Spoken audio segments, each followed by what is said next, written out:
Assalamualaikum warahmatullahi wabarakatuh. Perkenalkan, nama saya Wulan Rahmawati dengan NPM 25041011100080 dari Fakultas Teknik Prodi Teknik Sipil.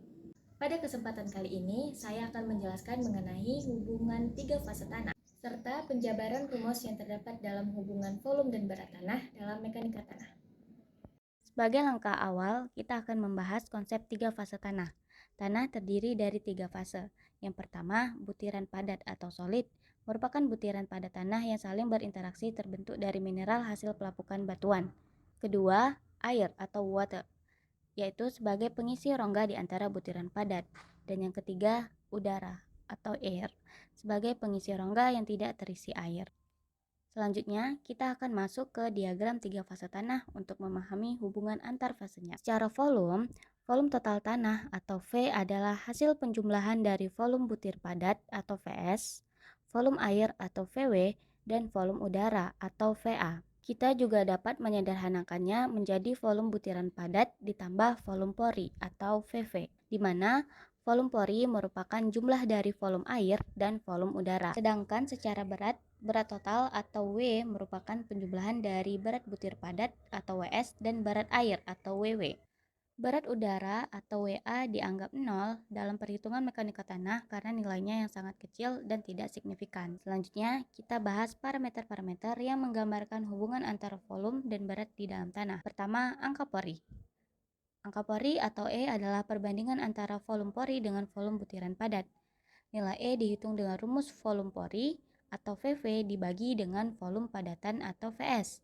Angka pori ini menunjukkan seberapa besar ruang kosong yang terdapat di antara butiran tanah. Semakin besar nilai E, maka semakin banyak ruang kosong di dalam tanah. Kedua, porositas atau N adalah perbandingan antara volume pori dengan volume total tanah. Nilai N dihitung dengan rumus volume pori atau Vv dibagi dengan volume total atau V. Porositas ini juga menunjukkan ruang kosong, tapi sebagai persentase dari volume total. Adapun hubungan antara angka pori dan porositas dapat dinyatakan dengan rumus N sama dengan E dibagi dengan 1 ditambah E. Persamaan ini diperoleh dari penurunan rumus berikut, yaitu N sama dengan Vv dibagi V, di mana volume total V sama dengan Vs ditambah Vv. Kemudian, pembilang dan penyebut dikalikan dengan 1 per Vs, maka diperoleh N sama dengan Vv per Vs dibagi 1 ditambah Vv per Vs. Karena Vv per Vs adalah E, maka diperoleh N sama dengan E per 1 ditambah E. Selanjutnya, derajat kejenuhan atau SR adalah perbandingan antara volume air dengan volume pori.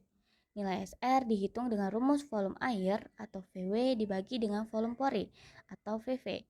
Jika nilai SR sama dengan 1 atau 100%, maka tanah dikatakan jenuh air atau fully saturated. Sedangkan jika SR sama dengan 0, maka tanah dinyatakan dalam kondisi sangat kering atau dry.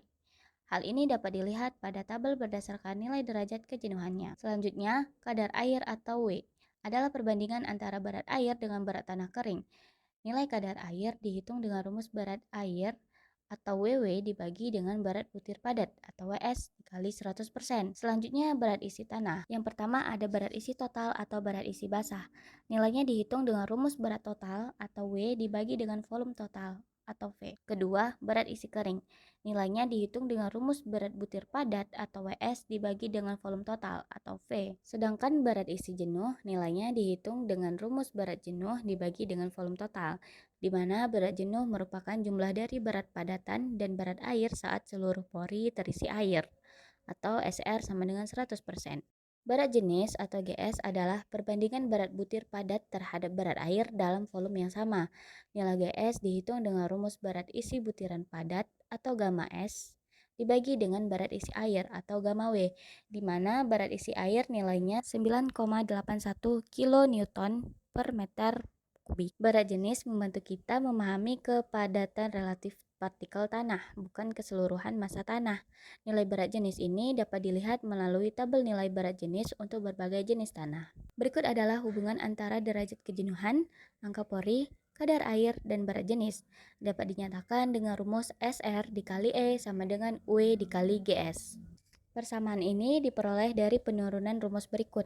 Seperti yang kita ketahui, Kadar air atau W adalah perbandingan antara berat air dengan berat padatan, yaitu WW dibagi WS. Berat isi air dinyatakan dengan gamma W, yaitu berat air WW dibagi volumenya, VW, sehingga berat air atau WW dapat dituliskan sebagai volume air atau VW dikalikan gamma W. Berat jenis dinyatakan sebagai GS, yaitu perbandingan antara gamma S dengan gamma W, sehingga gamma S dapat dituliskan sebagai GS dikalikan gamma W.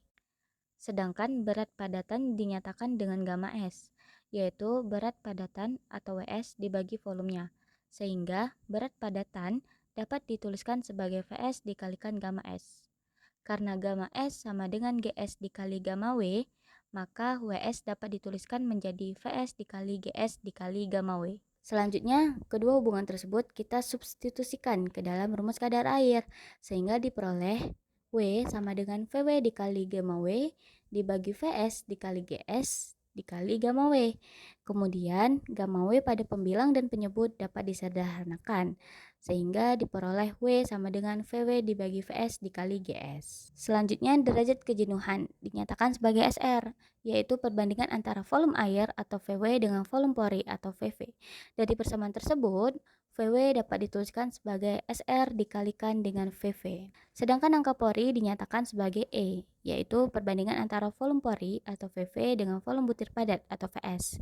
Dari persamaan tersebut, volume pori atau VV dapat dituliskan sebagai E dikalikan dengan VS. Selanjutnya, kita hubungkan dengan persamaan sebelumnya, yaitu W sama dengan VW dibagi VS dikali GS. Karena VW sama dengan SR dikali VV, maka persamaan jadi W sama dengan SR dikali VV dibagi VS dikali GS. Kemudian, kita masukkan nilai VV, yaitu E dikali VS. Sehingga diperoleh W sama dengan SR dikali E dikali VS dibagi VS dikali GS. Selanjutnya, VS pada pembilang dan penyebut dapat disederhanakan, sehingga diperoleh W sama dengan SR dikali E dibagi GS. Terakhir, persamaan dapat disusun kembali sehingga diperoleh SR dikali E sama dengan W dikali GS.